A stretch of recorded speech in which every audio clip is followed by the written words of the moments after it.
Hello students.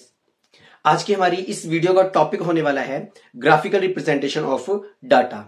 ये topic 9th class की NCERT की मैथ्स बुक से लिया गया है।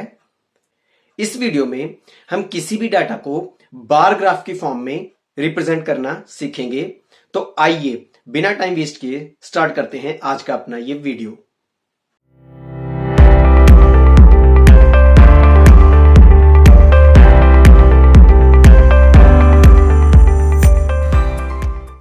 मैथमेटिक्स में हम किसी भी डाटा को शो करने के लिए, रिप्रेजेंट करने के लिए ग्राफिकल रिप्रेजेंटेशन को चूज करते हैं, जिससे उस डाटा को समझना बहुत ही आसान हो जाता है। आज हम इस वीडियो में बार ग्राफ को बनाना और उससे डाटा को रीड करना, इंटरप्रेट करना भी सीखेंगे। आइए इसको एक एग्जांपल से समझते हैं। मान लीजिए किसी क्लास में 40 स्टूडेंट्स हैं और उन 40 स्टूडेंट्स का जो बर्थ मंथ है उसको अगर हम थ्योरी में रिप्रेजेंट करें तो वो कुछ ऐसा होगा जिसको इंटरप्रेट करना या समझना थोड़ा सा मुश्किल है। और अगर इसी डाटा को मैं आपको इस ग्राफ की फॉर्म में दिखा दूं तो मुझे लगता है कि इसको इंटरप्रेट करना या समझना आपके लिए ज्यादा आसान हो जाएगा। ग्राफ को ड्रॉ करके उसमें से डाटा को रीड करने से पहले ग्राफ के कुछ बेसिक्स जान लें।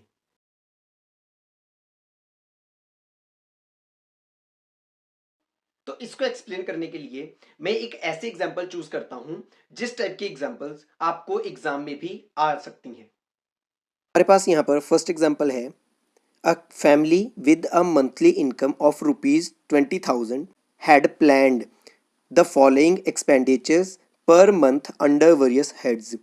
तो यहाँ पर एक फैमिली है जिसकी मंथली इनकम 20,000 रुपीज़ है और उनके जो एक्सपेंडिचर्स हैं उनको उन्होंने कुछ इस वे से अरेंज किया हुआ है। क्वेश्चन है, draw the bar graph for the information and answer the following questions. जिसमें से फर्स्ट क्वेश्चन है, विच हेड हैज़ मैक्सिमम एक्सपेंडिचर्स। सबसे ज़्यादा खर्चा किस चीज़ के लिए हुआ है। Second question, which head has minimum expenditures. सबसे कम खर्चा किस चीज़ के पीछे हुआ है। And last one, arrange the heads in ascending order of expenditures. तो खर्चों के हिसाब से इन सारी चीज़ों को असेंडिंग ऑर्डर में लिखना है। देखें कि हमें बार ग्राफ को कैसे ड्रॉ करना है। तो यहाँ को एक हॉरिजॉन्टल एक्सिस बनाना है जिसको एक्स एक्सिस का नाम देना है और एक वर्टिकल एक्सिस बनाना है जिसको वाई एक्सिस का नाम देना है। और एक्स एक्सिस पे हम हेड्स को लिखेंगे और वाई एक्सिस पर हम एक्सपेंडिचर्स को लिखेंगे। और इसके बाद हमें यहाँ पर बार्स को ड्रॉ करना है जितनी हाइट तक, या ऐसा कह सकते हैं कि जितना खर्चा एक चीज़ के पीछे हुआ है उस चीज़ के लिए यहाँ पर हमें बार बनानी है और उसको उस हाइट तक लेके जाना है जिस हाइट तक उसका एक्सपेंडिचर शो हो रहा है। और जैसा कि आप क्वेश्चन में देख पा रहे होंगे कि पहला खर्चा जो है वो ग्रोसरी का है और उसका मंथली एक्सपेंडिचर 4,000 रुपीज़ है। तो उसकी हाइट को 4,000 के इक्वल रखेंगे जैसा कि मैंने यहाँ पर शो कर दिया है। इसी तरह से मेडिसिन का जो एक्सपेंडिचर है वो 3,000 के इक्वल है। तो यहाँ पर हम जो सेकंड बार बनाएंगे उसको हम 3,000 की हाइट तक लेके जाएंगे जैसा कि मैंने यहाँ पर शो कर दिया है। अब जो थर्ड एक्सपेंडिचर है वो एजुकेशन के बारे में है और उसका जो टोटल एक्सपेंडिचर है वो 5,000 के इक्वल है। तो यहाँ पर हम जो थर्ड बार बनाएंगे उसको 5,000 की हाइट देंगे जैसा कि मैंने यहाँ पर बना दिया है।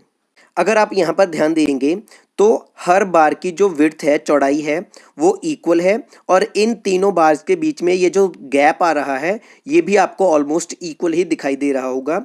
सेम ऐसे ही आपने करना है और इसी तरह से हम सारी बार्स को ड्रॉ कर देंगे जिससे हमारा ग्राफ कुछ ऐसा बन जाएगा।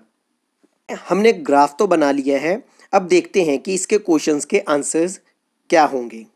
अगर आप इसके फर्स्ट क्वेश्चन को देखोगे तो उसमें था कि सबसे ज़्यादा खर्चा जो है वो किस चीज़ के पीछे हुआ है। फर्स्ट आंसर एजुकेशन आ जाएगा। इसके बाद जो हमारा सेकंड क्वेश्चन था वो है कि सबसे कम खर्चा किस चीज़ के लिए हुआ है।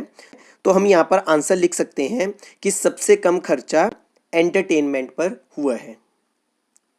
एंड जो लास्ट क्वेश्चन था वो ये था कि इन सारे एक्सपेंडिचर्स को आपको असेंडिंग ऑर्डर में लिखना है।